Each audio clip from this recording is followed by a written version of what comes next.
ఈరోజు April 16 Andhra Pradesh high court 1లో Praveen పగడాలది హత్య అని నేను ఓపెన్ స్టేట్మెంట్స్ ఇచ్చాను.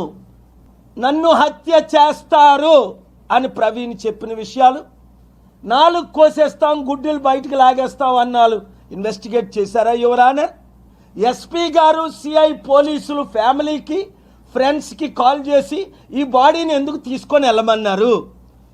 వారు భయభ్రాంతులు ఎందుకు అయ్యారు?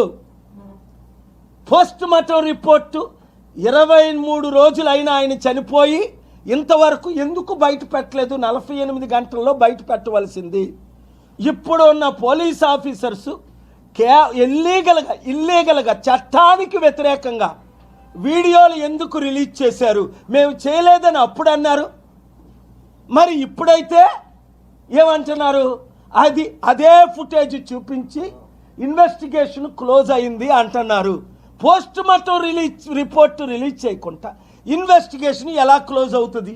ఇన్వెస్టిగేషన్ ఆ కోణంలో, హత్య అని కోణంలో వాళ్ళు ఎందుకు చేయలేదు? ఇది యాక్సిడెంట్ అని ముందు నుంచి ఎందుకు చూపిస్తున్నారు?